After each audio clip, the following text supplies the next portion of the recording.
It is good to see everyone here this morning, or this, it is still this morning. Glad that you're here, and why don't we get started this fine day by standing and greeting one another. Say hello to somebody that you haven't said hello to yet. Just reach across the aisle and do that. Let's take a few minutes to say hello and greet one another.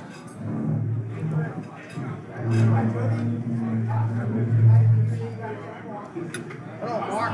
Scott, how are you, sir? How's everything? Good, thanks. Good. Excuse me. Hey, man. You get it all worked out? I did. I'm sorry. Sorry, you want to meet there real No, that's good to meet you. I knew we were. I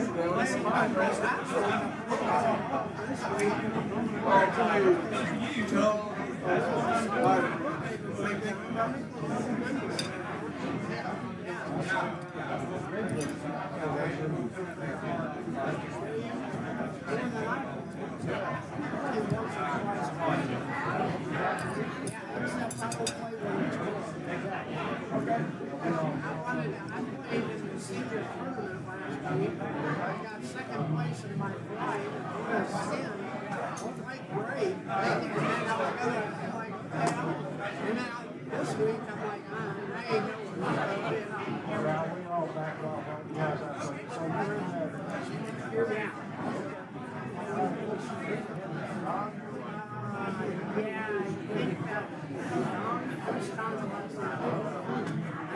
right.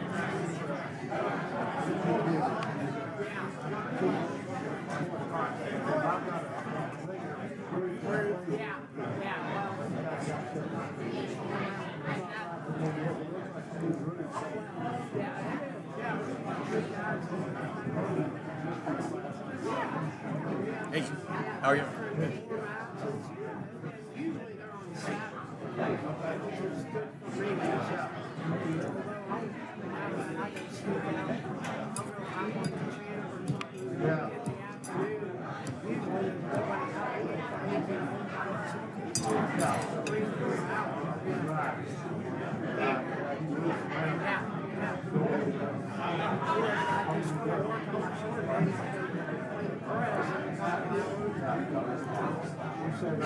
How are you, sir?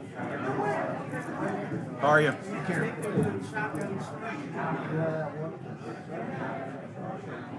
I'd like to get us started. I'm going to call on Kurt Hammond to come and lead us in our invocation, pledge, and national anthem.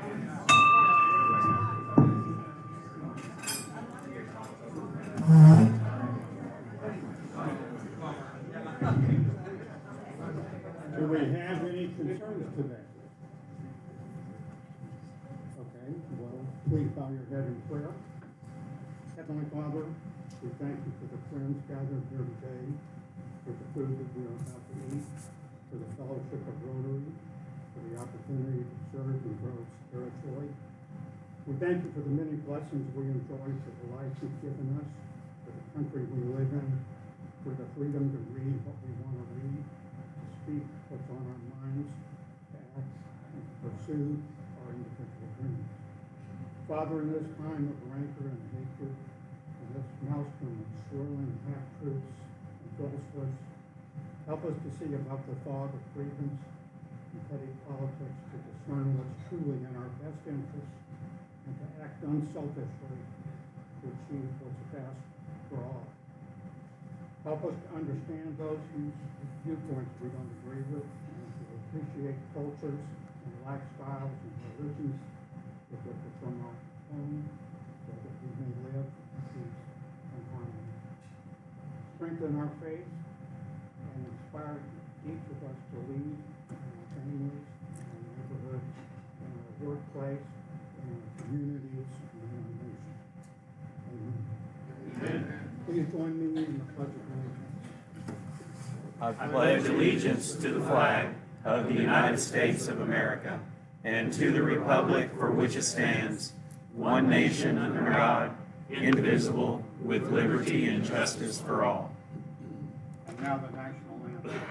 We'll say, can you see by the dawn's early light what so proudly we hailed at the twilight's last gleaming, whose broad stripes and bright stars through the perilous fight o'er the ramparts we watched were so gallantly streaming, and the rocket's red glare, the bombs bursting in air, gave proof through the night that our flag was still there.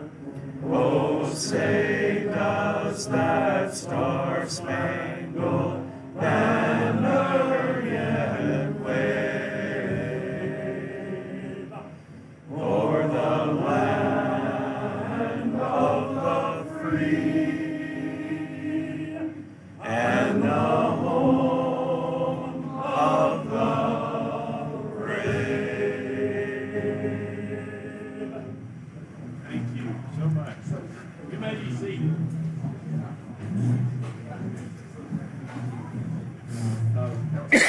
Richard, if he wouldn't mind taking the Happy Bucks little thing around. You got it? And if there's somebody in the room that is happy about something, I want to hear about it. There we go. Happy. We got several. My husband successfully got out of hip surgery on Wednesday. I bet we have a few hip replacement people in here. I don't know, but I'm real excited about it. Thank you. Somebody, you have one over here? Anybody? Happy birthday. Anyone or happy buck people? Hoorah. All right. Then I guess that's it. Now we'll introduce our guests. I know there's several guests that are here today. Who would like to introduce the guests that you have with you? You want? Well, then I do. I have a guest. I will just go ahead and introduce. First of all, Corey Hoffman is our neighbor, and he is on the board of C5, and he kind of informed me about what C5 does, and that's why we have this program today.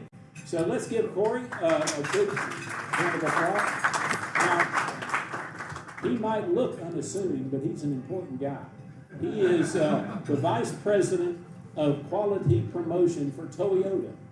He just got back from Japan just the other day. So this guy's a mover and a shaker. So we're glad to have you, Corey.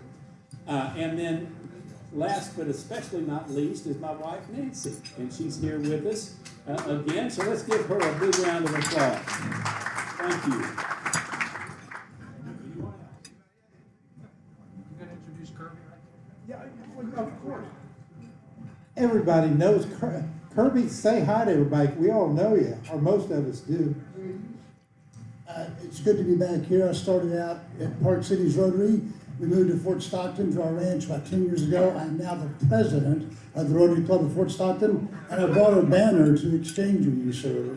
Okay. And I always had to say second bearers. I want to make a bigger deal out of it. Okay, So, okay. look forward to that. We'll do that in a minute. We'll do that in a minute. All right, thank you. Well, we need all the photo ops we can get, that's for sure. Marketplace advertiser, Sean Foster is going to come and do some highlights about Lynn Searles. I haven't seen Lynn today. Lynn, are you here? Lynn is a good man, even though he's not here today. You may or may not know that we raise money for the club by selling advertisements on the back of the hub. So if you're interested in that, getting some exposure, please let us know. Today's advertiser is Lynn Searles, representing Richardson Timbers. They're a complete timber milling company. They were founded in 1949.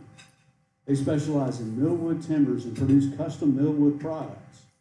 More products than I can list right here, or I can read. Richardson Timbers services exclusive finish, saw texturing, surfacing, hand-hewn finish, custom sizing, siding patterns, precision end trim, and a variety of remanufacturing services for customer materials.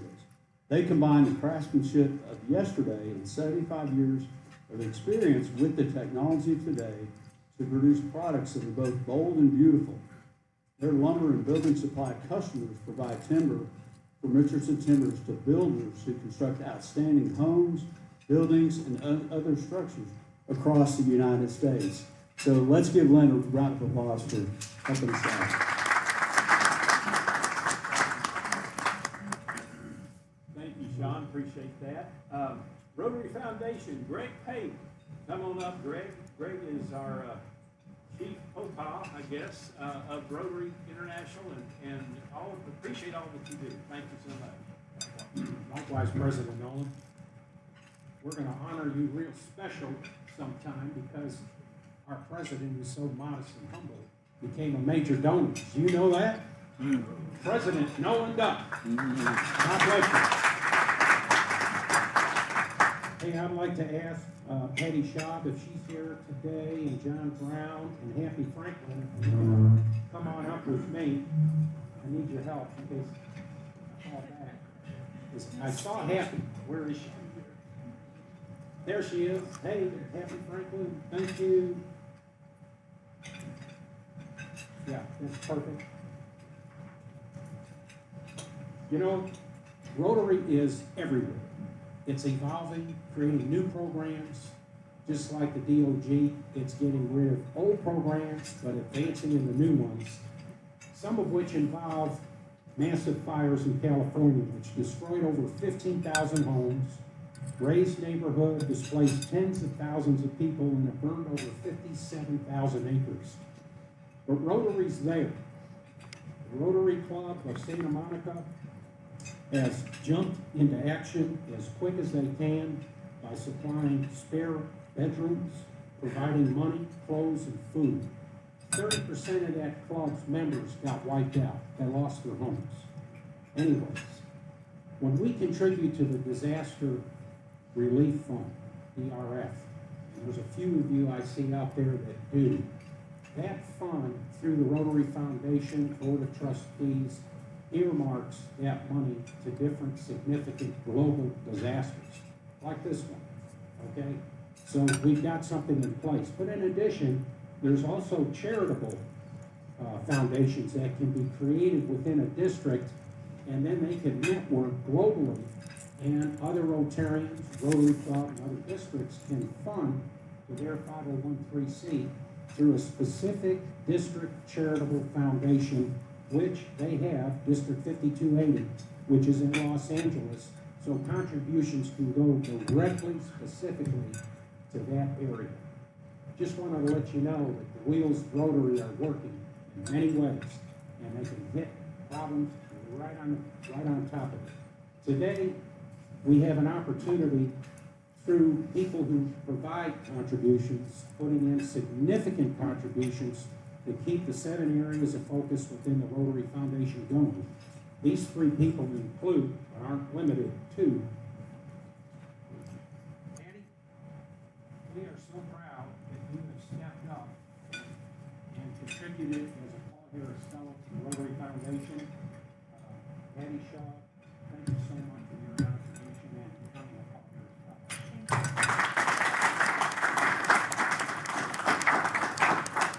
And John Brown, thank you, partner.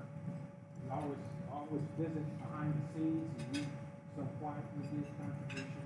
We want to recognize you. Thank you for your 3rd level contribution.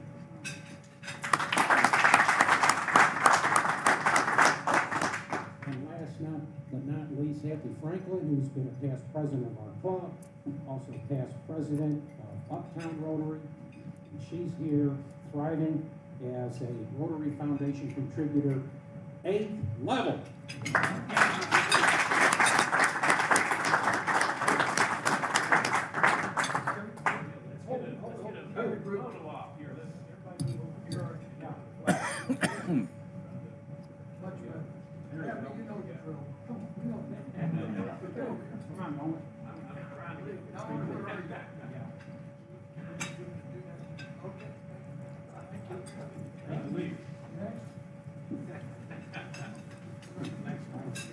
Thank you, Greg Pate, for all that you do. He keeps us on track, moving in the right direction, for sure.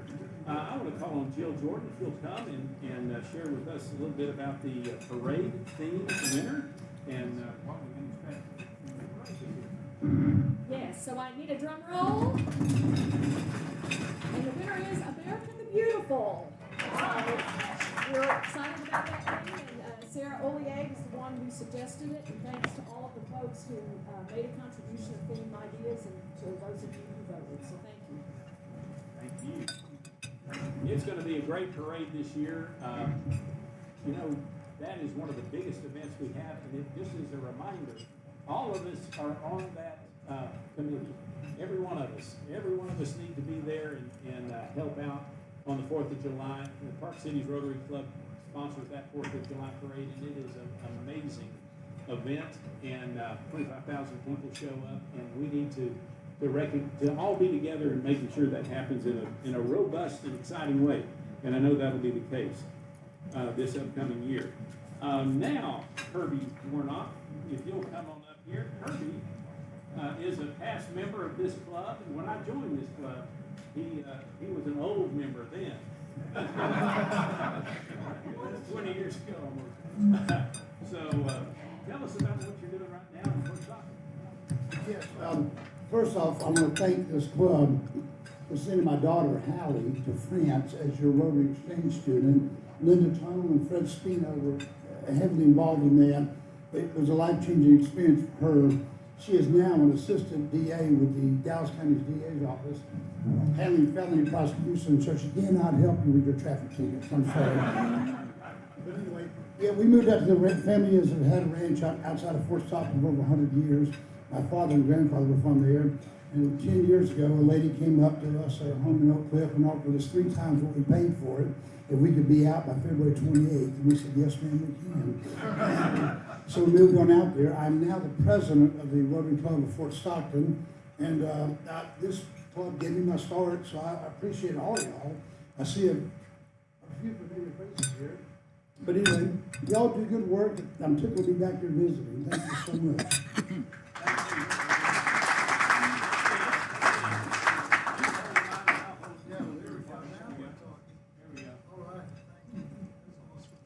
Always good to see you. As I like to say, always good to be seen.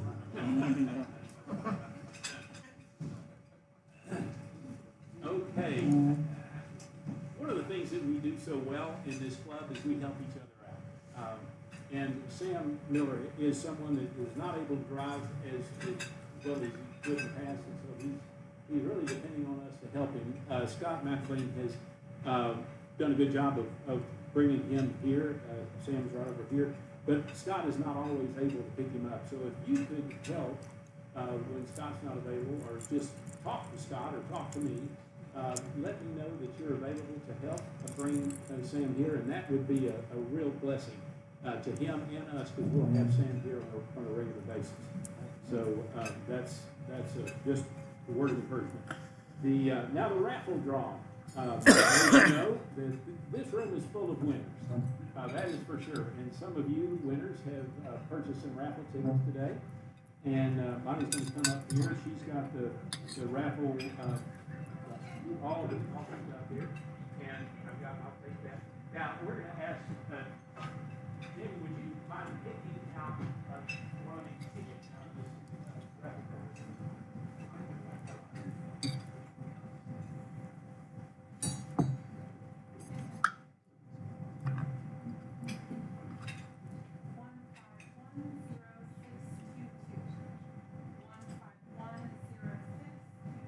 That's me. That's me. Oh, come on up here, Mark.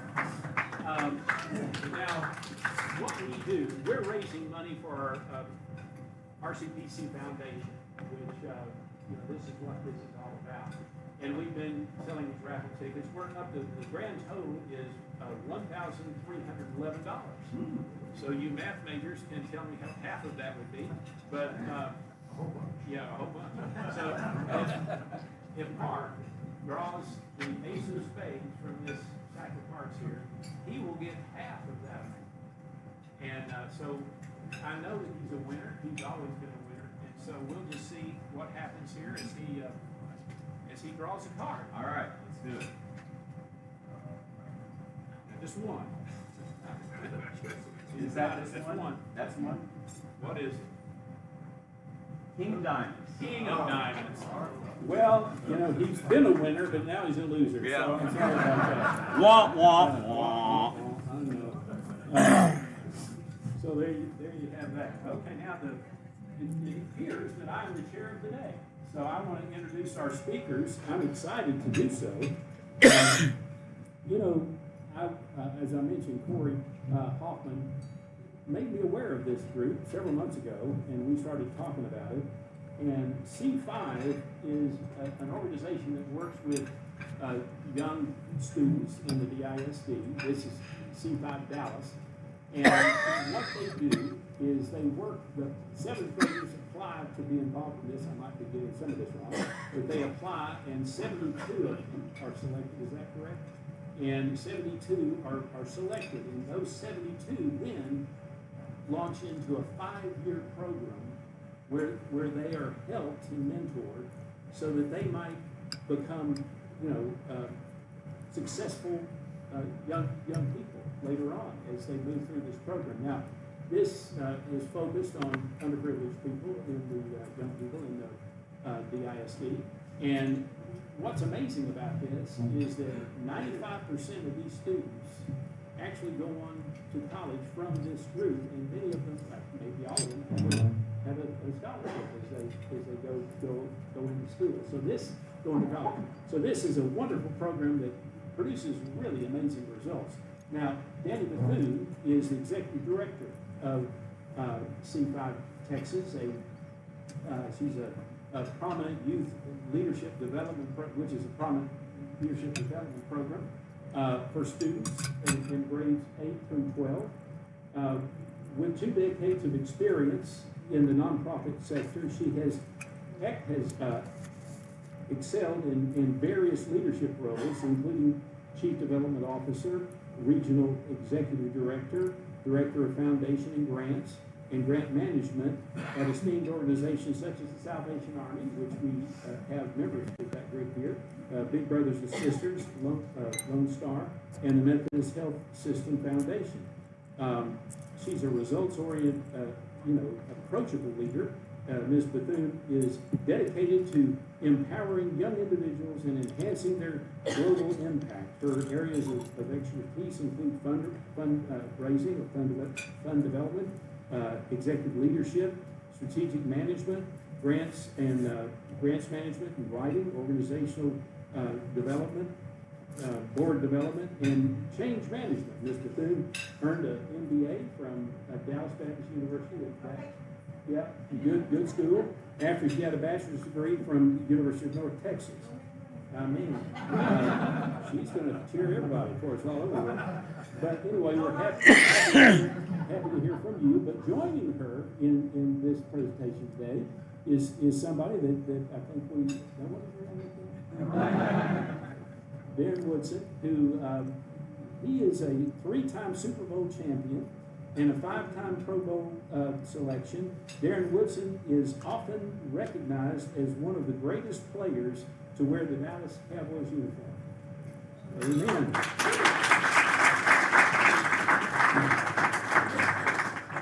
A native of Phoenix, Woodson played in Maryland School and was a running back and a linebacker. He attended Arizona State University, where he was a converted linebacker for the Sun Devils and earned a Bachelor's of Science degree in Justice Studies. In the 1992 NFL Draft, the Dallas Cowboys selected Woodson as the second round, as the 37th overall pick. Throughout his 12 seasons,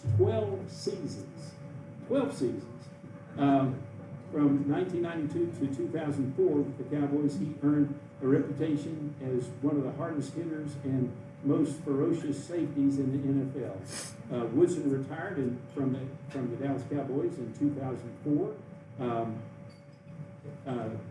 All-time leading tackler with 1,350 career stops and registered career totals of 11 sacks and 23 interceptions. Now I could go on from there, but you can read this. One of the things that's impressive about him is that he is in the Ring of Honor at the Dallas Cowboys Stadium, and you're still not in the Hall of Fame, and I'm just mad about that.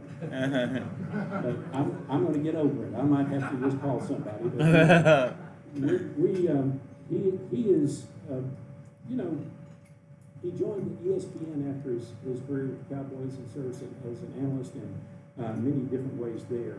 For 14 years he was with them, and even he retired. He was commuting back and forth to Bristol, Connecticut from here during that time frame.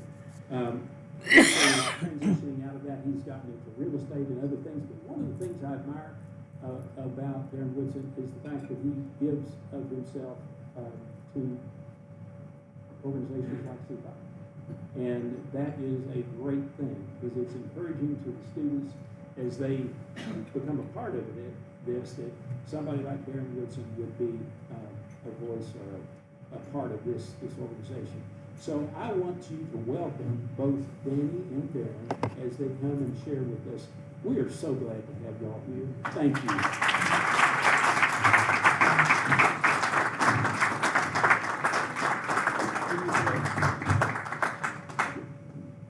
Can I start off? No. I'm going to start off. Yes, I am. Danny and I will banter back and forth, a lot of arguing between the two of us.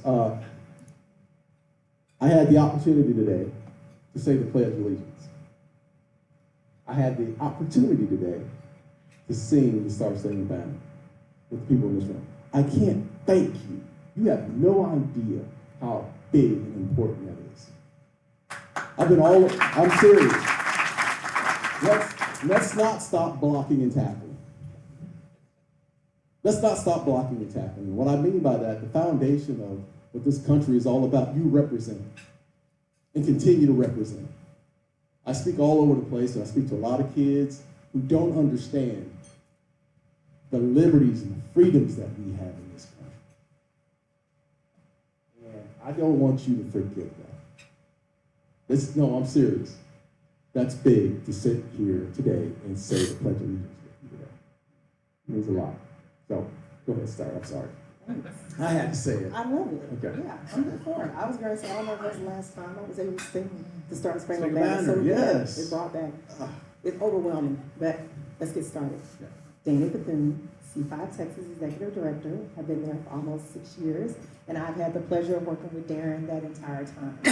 We typically don't say that our kids are under-resourced, we say they have potential, because we believe that we're helping kids to give a hand up, not a hand back in everything that we do. And the mission of our organization is to change the odds for high potential youth, inspiring them to pursue personal success and leadership in work, college, and their community. So what I always tell the young people when I meet with them, this is a mutually beneficial relationship, that we are pouring into you, but it also takes you doing the work to get everything out of this program that we pour into you. So this is a give and take. This is not a give, this is not a take, and you're not taking from C5. We are giving something to you. You are using that information to build the life that you want to build for yourself. And there are no excuses in this life that we're trying to build for ourselves. So I think that's like a really good point I wanted to make, because people oftentimes think when you're helping kids in the community that they're, you know, it's the struggle bus kid, right? And I just want to say that no, they are high potential kids who just need support to get where they're trying to get. They want to, they just don't have the tools or the support to get there. And so we do this in working with 8th through 12th graders. We recruit 7th graders, like he said, who are typically BC average students. So we're not looking for the A student because we believe they're going to be okay. We don't look at the D student because we feel like there are other things they probably need to get assistance with. But we do look for the BC kid because they can literally go either way. And Darren can probably talk about that just as a kid growing up in Arizona. Because I was a BC student. Thank you for putting me on blast. You were. Found a way, huh? I looked at C5 when I first came in. So I am a C5 kid. I grew up in Phoenix, Arizona. I grew up in the projects, Henson Projects on the west side of town. My mom raised 4 kids. We were in church every single day of our lives, every day. There wasn't a day that my mom, who worked 2 jobs, didn't have us get picked up from the church, get dropped off to the church after school. And the one thing I've always understood was a good education. She forced us to have a good a good education, structure in the home and whatnot. But I am a kid that if I had C5 as a BC student when I was coming up, it would have really provided me the ability to really jump in it academically and understand the importance of an education, even at the highest level, even past what my mother had taught me. So when I met C5 and Danny and the team, one thing I said was, I saw myself in these kids. All I needed was structure, all I needed was an opportunity, all I needed was hope, and I could get to the next level. And that's what we do. That's my job with the kids that come in, is to provide hope, structure. Nothing's given to you. If you want it, you take it. You show up every day, you do everything on time, you respect others, and respect yourself. You give glory and honor to our Lord and Savior. That's the gift.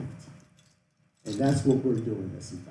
So we do this through leadership, college and career, development, social awareness, personal development, arts and culture, and community service. So when students apply for our program, they have to submit an application, they submit their report card and a letter of recommendation, because we're trying to get them in the mind frame that this is what it takes when you start to apply for jobs or scholarships to go to college. So we're starting early. We also interview them because we're trying to see what type of kid you are, who are you trying to be, but we also want them to do it away from their parents. So when we do virtual interviews, parents will be in the background, we're like, ma'am, we need you to move, because we need this kid to be able to have the wherewithal to develop themselves. They don't need a mom feeding them answers. And also, if the kid doesn't get in and the mom is in the background, what is the kid gonna say? It's your fault. Mommy, if you hadn't been in the background, if you hadn't been talking, I would have gotten in. No, the onus is on you. So we want to meet you and who you are as a person, as a part of our program. And then what we do, we will select kids that we feel like are a good fit. Up to 72 will get selected into our program. We'll bring about 40 to 50 of those kids directly into C5, and they will start this journey. It is a commitment. And it's a commitment. So once they are in the program, you are in the program. Unlike other youth organizations where kids can kind of flow in and out and come if they want to, that is not an option in C5. You made the commitment. Your parents made the commitment. You are now here with us. You're stuck. And that's okay, that you're stuck in the program. And as you can see, Danny makes you uncomfortable. All the time. And I don't think the kids are ever in a situation where they're comfortable all the time. They're always having to think. They're always being in front. They're always having to talk. They're always having to get their point across. And that's what we want.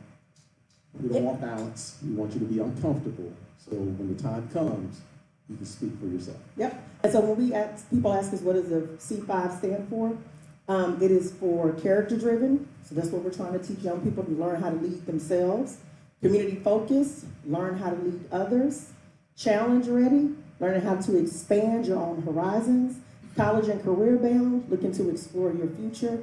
And then committed to a better future, helping you to develop who you're trying to be. And so every C in that program is connected to a summer experience that these young people are going to participate in. So the first summer of the program, where they learn how to be character driven, they're going to spend 21 days at a camp in Killeen, Texas. So they're 4 hours away from their parents on a bus ride, no cell phone, no computers, no technology. You are only out there with you, me, and the other animals that are straying around the facility. But it gives these kids opportunity who oftentimes don't even leave, a mile away from their homes. You are now in a place that is uncomfortable, and it's meant to be that way. You are living in a cabin with other people, so you're sharing space. You're learning how to do group things. Y'all are cleaning the cabin together. You are cleaning the dining hall. You are washing dishes. But you are also learning about leadership. So we're teaching communication, trust, conflict resolution, negotiation, values and morals. It's all these things that we're asking them. Look within yourself, and who is it that you want to be? And this past summer, I had a young lady who told me, I'm not like y'all. I said, the crazy part is you are. You just don't get a chance to be that person at home. So the person you are here is really the person you are, but you're so busy fighting and battling people in your own home, you don't get to be your authentic self. Welcome. We're happy to meet you, because you now are the person that you are striving to be, but because you are fighting with brothers and sisters, your mother has a bad attitude for the day, so she is now taking it out on you. You don't get a chance to see your daddy, so now you're crying. I'm like, you have to get over that. You need to not let that be the reason why you're not building and growing yourself. And so at the end of camp, she was a much better young lady. I appreciate it so much. The second summer, they come back to summer camp again for another 21 days, but this time they are leading the camp. So like when we have morning flag, evening activity, they help the kids be in a hopper. They are leading us at that camp, and we give a lot of responsibility to them too. And we're telling them throughout the year, hey, the way you act as an 8th grader, remember when you go to summer camp, you're gonna have to be the leader we need you to be, because we have other 8th graders that are coming in and they're watching you. The next summer, being challenge ready, they go on a 7-day hiking trip in the Grand Tetons. So we fly them to either Salt Lake City or Denver. They take a bus to base camp, and then for 7 days, they have a backpack holding about 30% of their body weight, and they are cooking and sleeping and eating and hiding their foods from bears, watching out for weather, because there's 4 seasons that happen there. They don't have a shower for 7 days. So they are like rough, tough. It's bad. But guess what? If you can do that, you can go to college. Because at least at college, there's a bed, there's 4 walls, there's food, there's water. You don't have to put purifying tablets in your water when you go. I mean, you have luxury. But it's also an opportunity to tell them that the only person that is going to get you up this mountain is you. The other C5 leaders can't get you up there. Their instructor can't get you there. The only person who's going to get you to that summit is you, with this stuff on your back, this baggage that you're carrying. Carry it up this mountain, and let's see who you become when you leave. And most of these kids then have a college essay. Because if you think about it, you don't normally write your college essay about something that extraordinary happened in your life. These kids can only talk about either I was raised in poverty, or my dad wasn't around, or that's the story. But in C5, you have a new story. I climbed a mountain. It was a blizzard that came through. We had to dig our way out of the snow. There was a bear so many miles away, we had to be quiet in order to, there are things they now get to talk about that they don't get to talk about in their regular lives. The next summer is about being college and career focused. So you spend 8 days on a charter bus visiting colleges. We give them a budget, real money, and they curate their own tour. So they decide where they're going to stay, what colleges they're going to visit, what they're going to eat. They have to do a community service project in one of those areas. And they also have to do career exploration. So this past summer, they went to Stephen F. Austin. They went to Louisiana State University. They did a Bayou tour out in Louisiana. They then went to Rice University and Prairie View A&M. They did corporate exploration with Frost Bank down in Houston. They then left there, went to UTSA. They did community service with the San Antonio Food Bank, went to Texas A&M College Station, Texas State, and then they came home. 7 days, 8 days on the road. I mean, that's an experience. That's special. That's special. So here's the ask. You know the ask is coming, right? The ask is not so much monetarily, it's support. How many of us have kids in this room? So, if it's not you, your kids, your grandkids, support. Get them out of being comfortable at home, going out and supporting C5 Texas or any other charities that are out there. My mother used to do it with me. Again, never comfortable. We had to go serve Salvation Army when I was a kid. We want your support in any way that you can provide. And again, it's not always monetarily, sometimes it's just time. Just spending time and getting to know these kids and understand that their future is going to be built off your back. Off your back. So that's the ask. And Danielle, let you go from there. And the 5th year, since you're cut me off. No, the 5th year is that they spend 7 days on the campus of UT Dallas doing a community research project. So last summer they did how do you access a quality education within Dallas ISD. We went to Dallas ISD, we talked to the executive directors who were managing curriculum, the CFO for staff funding. We talked to the executive directors over mental health, language barriers and disability services, and staff turnover. And what the kids told them is that you continuously have substitute teachers in our classroom, but they're not trained to do anything for us.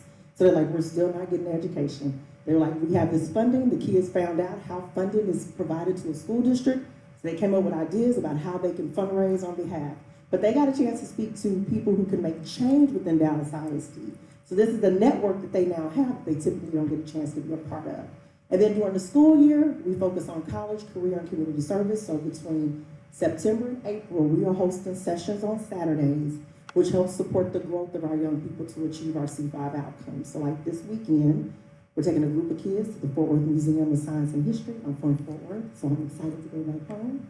We're taking them out there, but it's engineering week at the museum. So we have a whole curriculum that we have put together to teach them about different engineers that are in the community. They're doing activities. Mauser Electronics will be there, Lockheed Martin will be there, and they basically have a 5-page sheet that they are working on within groups to determine how do you have a career in engineering, what does that look like. So we just don't take kids to a museum and say, oh, run around. No, no, no. It is very intentional, everything that we do. The music they hear when they come in the room, the expectations that they have for themselves. So we do that too. When you come with us, what are the expectations we're setting for ourselves? We allow them to tell us what they're going to do, and then we hold them to those expectations, because that's the only way you can help young people grow. I'll let you close. All right. So in closing, there's some opportunities for you to connect with us. If you would like to come and teach a session on leadership to our leaders, you are more than welcome to do so. We typically do it an hour. We have the kids on a Saturday, about 6 to 8 hours. We typically have them with us. So if you want to come teach a leadership session, you definitely can.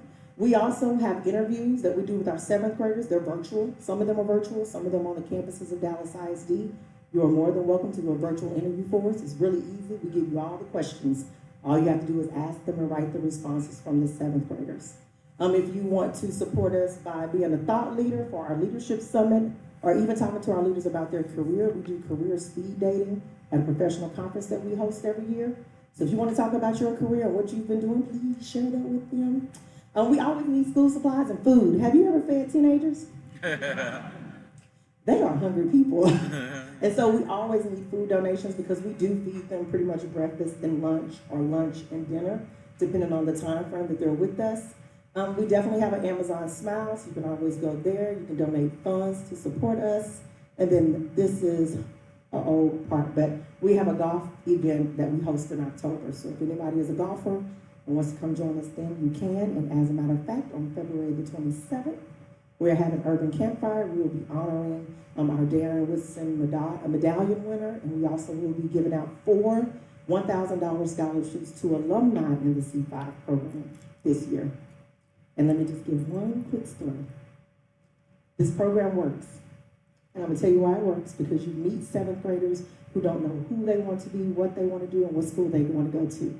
I have a young man at Yale, another young man at University of Rochester. I have a young lady who got a Questbridge scholarship to Vanderbilt University, going for free. I have a young lady at Tulane University that I just saw in October. I have kids at Texas A&M, Texas State, UT Austin, UNT, Texas Wesleyan. I have kids all across this state and beyond who are in college because of C5. And I don't know if they would have had that opportunity if they hadn't been a part of our program. I get it. There's a lot of programs out here, but when you make a 5-year commitment to stay in something, guess what?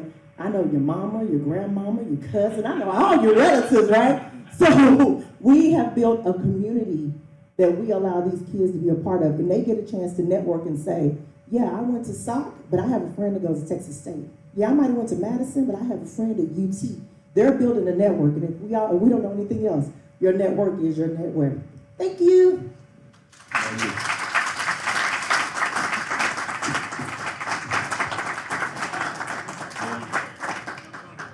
There's going to be some questions.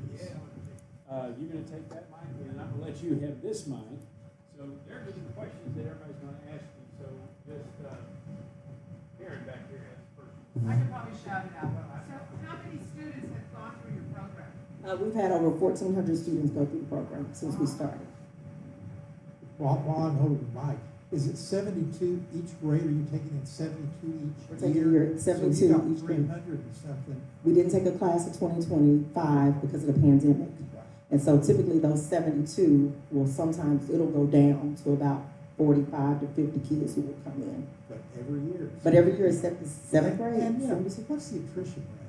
I mean, that's a hard thing to Yeah. do. So we have a 94% year-to-year attrition rates, because we do monthly check-ins with every leader. So if they don't show up to anything, or we don't hear from them, every month we are calling them to make sure they're showing up to what they're supposed to show up to. They also get a calendar in the beginning of the school year that tells them all the activities that we're doing for the whole school year. So there is no excuse why you can't be there.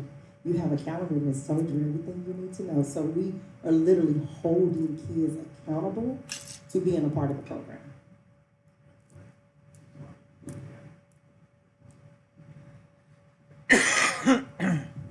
Thank you. You mentioned some of the students and the schools you're going to. So how difficult is it? Because as you said, a lot of your students, they're within a mile of where they grew up. They've never been out of that area. Making that choice, a lot of kids don't want to leave the state for school or education, but going like to Yale, whatever, that's a big, big deal. So how do you handle that? And I'd love to hear some stories about that, because that's a big move. Yeah, so first, the big move is that you went to summer camp for 3 weeks. And that was one of the things. One of the things was to get you out of the house with your parents and get you away from everybody for 3 weeks. We understand that families are fantastic, but we also know that they can be a hindrance to your growth. So all that summer activity we've done, we've flown you to Denver, we've flown you to Salt Lake City, you've been gone, that has given them confidence to be away from home. My young lady at Tulane, her mother calls her every day and she tells her, but I'm not coming home. So, yes, sir. Yes, I'm very curious on how this organization was founded, or how was it started? Can you tell me a little bit about that? Yeah, shout out to Coca-Cola. We were actually a Coke product. So John Arms, who was the president of Coca-Cola back in the mid-90s, was taking young people at his ranch in Wyoming to LA students to his ranch in Wyoming. So they were horseback riding, kayaking, canoeing, and all those good things. And Coca-Cola noticed it and said, hey, we want to be a part of this. How can we make this something better? And they made a $33 million investment in this concept called C5 Texas. The reason why there is a Coca-Cola Foundation is because of C5. That's where the Coca-Cola Foundation started. It was because of our organization. So in 2008, they allowed all of us to become our own independent 501c3. So there's a C5 in LA, Texas, Boston, and Atlanta. So I'm curious, by the way, thanks for coming. This is really, your energy is enthusiastic. I like that Thank a lot. you, Nick. No, it's for real. So is it DISD only? No, it is not. So we are selecting kids from all across the DFW Metroplex. So we have kids that are coming from Arlington, Fort Worth, Irving, Grand Prairie, Richardson, Mesquite, Duncanville, Lancaster, DeSoto, Cedar Hill, Dallas. I mean, there are kids coming from all over. So is there any magic to the number 72? You know what? No. When they did youth development, they just said 72 is the number. I think because it is easier for you to manage, especially when you have a class of kids that are coming in and you're doing all this checking in, the monthly check-ins, having, it's a little bit easier for you to handle that number. I wanted to. I wanted to. Thank you for what you're doing. It's extraordinary. How do you handle kids that are in difficult family situations? And do you talk to some of the kids at the community college? We do. So we actually are going to announce a partnership that we have with several other community colleges here in town with our students. So we're going to do that on February 27th. I will give one example. We'll have a young lady in our program. I'm going to say her name is Katie. Her dad killed her mother, and now her dad is in prison, so her uncle raises her. And February 1st, we had an event. We always have to pick her up. One of my staff goes to pick her up, and her uncle just goes into a fit. My staff was so afraid, she thought she was going to have to call the police because he was in such a tyrant, mood. And on that day, we were teaching social emotional awareness. What a blessing. Because she had just come from a man hollering at her when she thought she was going to get hit. Comes to our event, and what are we talking about? How do you manage the emotions of people in your home when sometimes they're crazy? And it gave her some tools to help her be able to manage her uncle. So we have an event this weekend. I literally just said to her, did you tell your uncle that there was an event? She said, yes, I did. She said, I told him all the information, even though he had seen it, and he told us. I saw the email, I saw the text messages, but you still treated her in that manner. There are kids living in some wild situations, and we definitely have to work with them to help them manage the people that they're around. You're welcome. Yeah.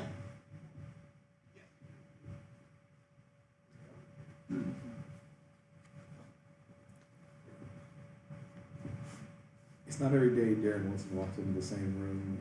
Is it okay to ask a Cowboys question? Come on. Bring it. What was it like for you personally to transition from Jimmy Johnson to Barry Switzer?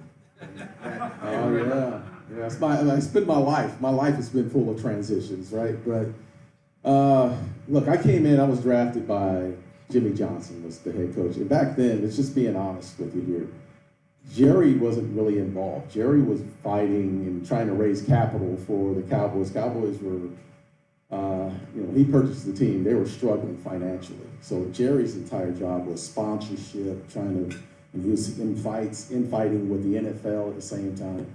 Jimmy Johnson ran the team. He basically brought players in, drafted them. He cut players as well. He handled all the personnel, coaching staff, everything. Everything that was football operations, scouting went through Jimmy Johnson. That going from losing Jimmy Johnson after 2 Super Bowl wins, back-to-back Super Bowl wins, gets fired. Who fires the head coach after winning 2 Super Bowls? It's crazy, isn't it? It's a little different, right? So Jimmy gets fired, and then Barry Switzer came in, and I love Barry. Barry's a very good coach, but Barry didn't have the structure that Jimmy had. Barry didn't control the draft. He didn't control the coaching staff. He didn't control anything. And he was always behind the 8 ball. And I think there's an understanding within that organization, and those who have played in that organization, especially when I came in, that Coach Landry set a standard years ago that when Jimmy came in, he took over the standard, ran it a certain way. It's not the same, and it hasn't been the same since Jimmy left. And this is not throwing stones at Jerry, it's just, there's not a lot of structure. You always say it starts from the top and bleeds down, and that's what's happening now. We haven't been to a Super Bowl in 30 years. 30 years, so that's enough on football. I'm sorry.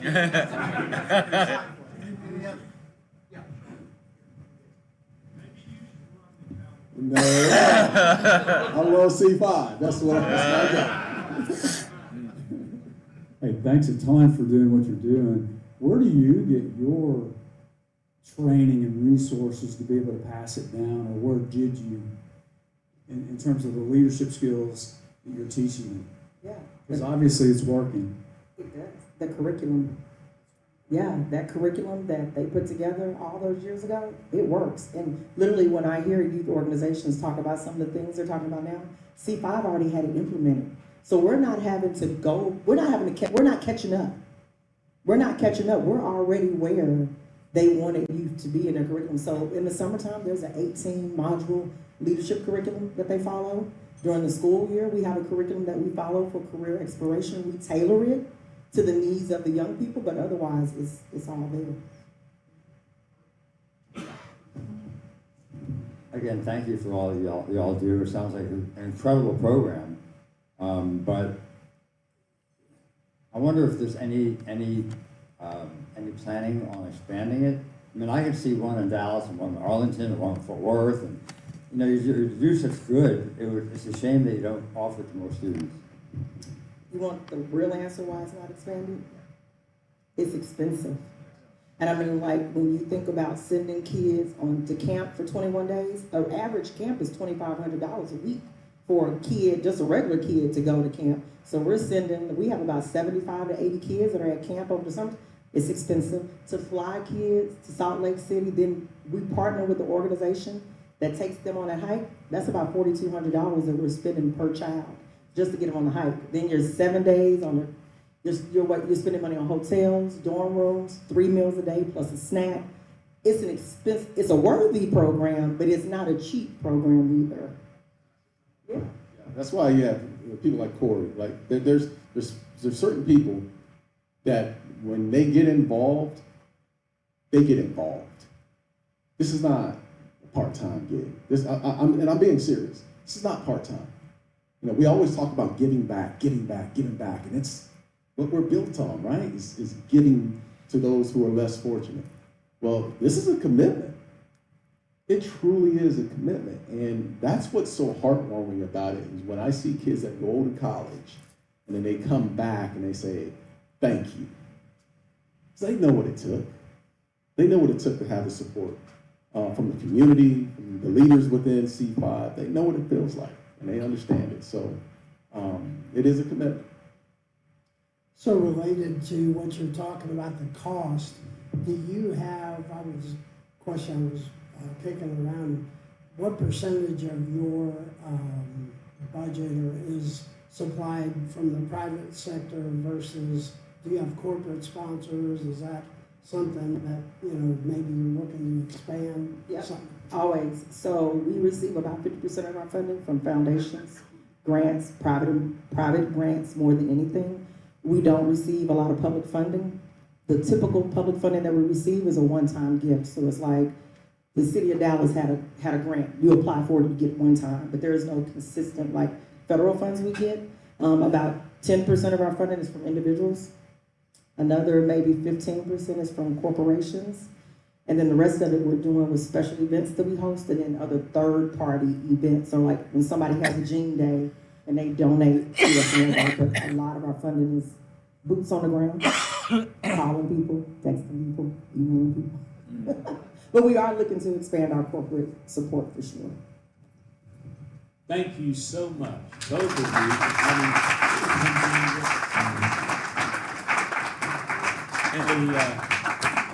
Oh, you want to get another photo off? Okay, let's do that. Corey, why don't you come up here? Corey is a big part of this. Hey, who's going up? Come on down.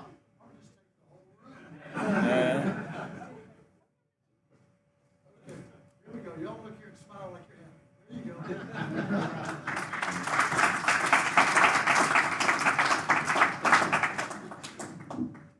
Now, this isn't much of I guess, a bonus, but a book is going to be placed in your honor at the Jack Lowe Senior Elementary School, and at least one child will get that book and know your name and realize that you had something to do with that.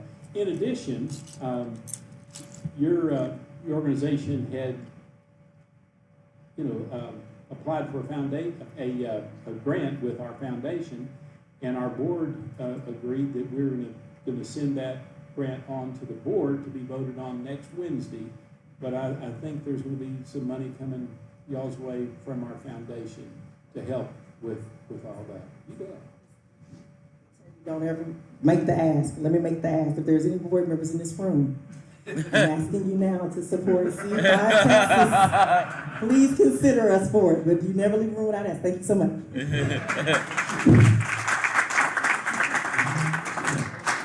Well, she doesn't stop, does she? But that's a good thing. That's a good thing. Next week, Ann George will be, German, will be speaking to us about, what again? Senior Source. We just got this, it's hot off the presses. We just got this lined up a little while ago. I don't know any seniors. Well, I know, neither do I need a lot of sources to help me. I want you to know that. All right, well, with that said, let's all stand, and I believe that Monty's going to come lead us in the four-way test. Am I right about that? Good deal, Monty. Come up here. And good job on the raffle. Way to go. Way to go. I memorized it, so I don't need the clock today. All right, first, is it the truth? Second, is it fair to all concerned? Third, will it build goodwill and better friendships? Fourth, will it be beneficial to all concerned? Thank you.